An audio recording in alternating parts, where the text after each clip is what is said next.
Hey, Rowdy. Just kind of take me through what the dugout was like when it was a 7-3 game. You being one of the leaders of the team, what was kind of your message to everyone, and what was morale like, and how'd you guys kind of end up sweating it out? Yeah, when it was 7-3, I think the dugout. We knew the game wasn't over. We knew we had a chance to put up some runs. So the mindset was, hey, let's put some runs on the board. Let's just keep fighting, having good at bats, and that's what we did. And as a result of that, we put up some runs. Up next, let's go to Steve Robertson. Fortunately, the bottom third was able to extend the inning and kind of turn the inning over there for you. Take me through that last sequence when you hit the bomb. I mean, what you hit out, and take me through the at-bat. Yeah, Goat came to me, was talking about, heavy fastball guy. So that's what my approach was. Get a good pitch to hit, fastball, be on it, be ready to hit it. And he gave me a fastball, and it was in a good spot. So I put a good swing on it and left the yard. Up next, we'll go to Theo DeRosa. Rowdy Logan pitched a couple double plays there. Was he frustrated after that one in the fifth? And how did it feel for him to get that home run in the seventh? Say that again. You were kind of breaking up a little bit. Logan Tanner into two double plays in the third and fifth inning. Was he frustrated after that second one? And then how did he feel after the home run? Yeah, I'm sure he's a little frustrated, grounding into two double plays in a big game like that. But, good thing, with Lotan, puts the bats behind him, and it's always the next one. And, had a big home run late in the game. And, it was good.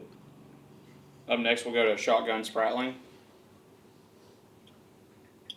Hey, Rowdy, how do you kind of balance being aggressive in your at-bats and being a patient leadoff hitter to see some pitches for your teammates? It all really depends on, what's going on in the game. If we have a long inning in the field, if short inning in the field, that it really all depends on, what's happening in the game, which, ultimately leads to if I'm going to go up there, see a pitch, or go up there and try to swing at the first one. So that's the biggest thing. It's really about what's going on in the game.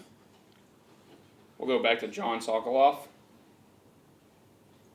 Rowdy, you had 2 RBIs.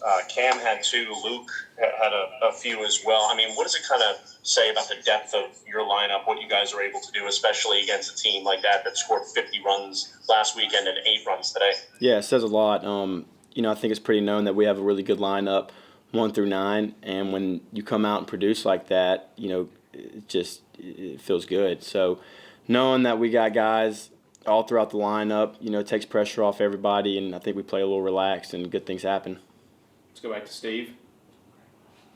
Rowdy, they got used to chanting your name around here, and I'm sure you never get tired of it. But, in the biggest moments, the biggest guys got to stand up and make big plays. You and TA both, big flies today, big clutch hits. And this is maybe your last hurrah here, last chance to play at Duty Noble. How does it feel to come out and have that reception, but also, to be able to come through in a game that means so much? Yeah, it was huge. With that many people there, could be one of the last games here. Just being able to have good at-bats and good results, it's awesome. You can't put it into words. The guys or the fans, they're screaming your name. It's awesome. Let's go to Joel Coleman. It's kind of similar, I guess, to what Steve was asking, but there's no way to measure this, no way to quantify it, Rowdy, but we talk about it all the time, the dude effect. I mean, how big of a difference does that make when you're down 7-3 in a super regional game and you got the biggest crowd in super regional history here rooting you on? Yeah, huge difference. As soon as you get a little momentum, they get loud, you get confidence, you start rolling, and that's what, leads to big innings. And that's what happened today. We, got a few hits, the crowd gets loud, then we have a big hit, they get even louder, and it just kind of rolls like a snowball. All right, guys, we have time for a couple more. Up next, we'll go to Trey Mongrew. Yeah, Rowdy, I'm sure it's kind of nerve-wracking, but also, how fun is it to play in those games where it's back and forth like that? It's awesome. Especially when you come out on the big side or the good side of it. You look back and, you have the nerves during the game, but when you look back and there's 14,000 people having a good time, you're having a good time, it's amazing. Let's go back to Shotgun Spratling. Right, you talked about how the dude effect, how it helped you guys, but what effect do you think it had on them, especially their defense and struggling a little bit? Yeah, I think, just the atmosphere, it's tough to play. Anytime you play in a big environment, it makes it more difficult, especially when the fans are right on top of you like that and they're loud. It just makes it more difficult, and I think that played a big part in some of the errors they had today. Preston, you entered in a tough situation there. You came in, and I think it was 7-3 when you came into the ball game, and they weren't missing many barrels. They were barreling it up and getting some big hits. You came in there and really calmed everything down, and other than those two doubles, had a really good showing. What was your approach coming in? How did you feel like you were effective in this kind of ball game against this lineup? First of all, it was a really good team. So like coming in that big spot, in a big crowd, it's a little nerve-wracking at first, and until you get on the mound, the batter steps in the box, and then you're ready to go. The whole thing with me today was just pound the zone with everything, at least 2 pitches, just not let them turn me into a one-pitch guy, and just kind of do my thing, get to as far into the game as I could, and then pass it on to the next guy, and it just worked out with Landon coming in and really shutting them down for the win. Up next, we'll go to Joel Coleman. Preston, I believe you grew up not too far from another Bulldog postseason hero with Hunter Renfroe, and just how cool is it for you now to get the chance to get out here on Duty Noble Field in front of this humongous crowd and to have a day like you had today? How special was today, just emotionally for you? Honestly, it's speechless. One word I can really say is just a blessing. The Lord's blessed me with the opportunity to come and play at my dream school, and I grew up watching Hunter. We grew up 2 miles from each other, and we still talk on a weekly basis. And watching him in the World Series and the Super Regionals, and just wearing the maroon and white, it's awesome. He texts me all the time, just keep going, and it's just like following his footsteps with that through high school and into this big arena is awesome. It's just a blessing. Let's go to Steve Robertson. Preston, we spoke with you after your first appearance, and you said you had to settle yourself down and remind yourself that you belonged. We've come a long way since then, and now here you are on the mound in front of a school record NCAA crowd, throwing a seed out there and getting your team to a victory. Now, would you say, how well do you feel like you're a part of this now? How confident are you to show that you belong on this team and on the grand stage? It's definitely a struggle every day, we got talent upon talent on this team and in this league and in this country, and to be able to be a big part of this team and to have a spot, just to even get innings. It's a struggle to get innings with how many pitchers and how much talent we got. So it's, you just got to tell yourself, I belong, I'm good enough, I'm better than you until you prove me wrong. And that's just kind of the mindset, and it's how you got to look at it, I guess, in my eyes. We have time for a couple more questions. Let's go back to Robbie. Preston, I'm just curious about that conversation you had with Scott Foxhall with 2 outs in the 6th or 7th inning, whenever that was. What was that conversation like? What did he tell you right there? Really just telling me to settle down. We had a suspicion that the guy at second was, trying to give calls. Everybody does it, but he was just telling me just calm down, throw strike, and let's try to get out of this with the least damage possible. And he said, you got it. Let's go to Rick Cleveland. Yeah, how does, as a pitcher, how does an atmosphere like this with the crowd so into it affect you? Do you have to try and make sure you don't get too amped, or how does it work? As a person, as a player personally, I usually don't get too amped and try not to show emotion, either positive or negative. But really, the most nerve-wracking thing is running into the mound and hearing all of them people just cheering and cheering for you and for the Bulldogs. But honestly, once the better steps in the box, like I said, you just kind of get a tunnel vision, and it's just like, okay, let's go. If anything, I kind of have to step back sometimes and tell myself, Preston, just enjoy this. You've worked this hard your whole life, and now you're living your dream. Look around, take a minute to take in this atmosphere, and just give all the glory to God. Landon, we know what it's like for the fans when you run out.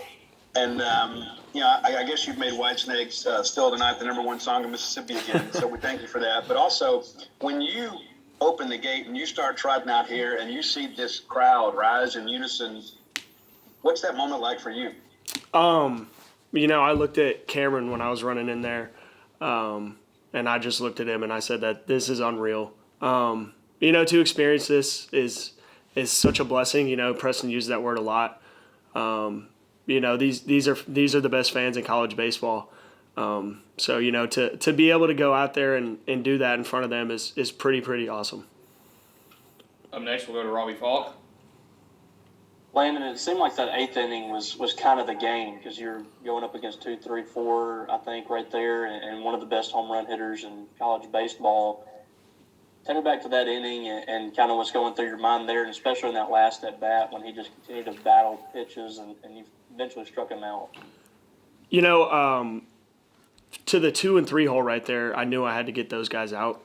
Those were really big outs right there. To have the bases empty when Cavadas came up to bat. We did plenty of scouting on him. We know how good of a player he is, and we don't want to throw him any mistakes this weekend because he will capitalize on them. And that battle right there, that's what it's all about. That was really fun. Besides being out there for a few extra pitches with how hot it was, but that was really fun. Let's go to John Sokoloff. Landon, where does today's game rank in terms of intense games that you played in your career and performed in, between it being a super regional game, the crowd, and just all the lead changes in it as well? This game was awesome. From the first pitch to the last pitch, it was a fun game. We try and treat every game just the same. Especially I do, because I'm going to have to throw the ball over the plate to get outs, and that's gonna be the same recipe. Whether I'm playing in the backyard with my friends or playing in front of 15,000 people at the Dude. There's a few things you got to do, and the first thing is to throw the ball over the plate and try and get some outs. Let's go back to Steve. Then I want to go back to the Cavadas at bat there in the eighth. It's a best versus best situation. As the competitor in you, I'm sure you're thinking, I'm going to go out here and blow this guy's doors off, because you're a competitor. How difficult is it to stick with the plan and not really let your ego get involved and just say, this is what we have to do to get this guy out? How difficult is that? It's not as difficult as you would think, because he's their guy, and if I would have set one up on a tee for him right there, he probably could have hit that ball about 450 feet. So it's hard, but it's not too hard. I gotta make pitches exactly where they're called because I'm really confident with Coach Foxhall right there. So it's tough, but it's not as tough as you would think. All right, guys, we still have time for more questions for Landon. If you have any, please raise your hand. Let's go back to Steve. Let's stick with that theme. Obviously, everybody in the ballpark knew that was perhaps the at-bat of the ball game. What's it like to get that out and then get into your dugout and gave your team a huge lift there? It was huge. I felt a little bit of a momentum swing right there because he's battling me. I think it was 10 or 11 pitch at bat. If he wins that at bat right there, it gives their dugout a little bit of momentum. So it goes back to not. Giving him anything really good to hit, but at the same time, I don't want to walk anybody with 2 outs and start a little bit of a rally for them. Let's go to Tyler Horka. Yeah, Landon, as a late inning reliever, what's it like watching a game that is that back and forth, that high scoring? Just kind of where are your nerves at, and what's your mindset as you're watching? If State got the one lead that it did, that you're probably going to have to come in and try to stabilize the game. What's going through your mind when that's the case? I have a little bit of a tough time sitting still throughout the whole game.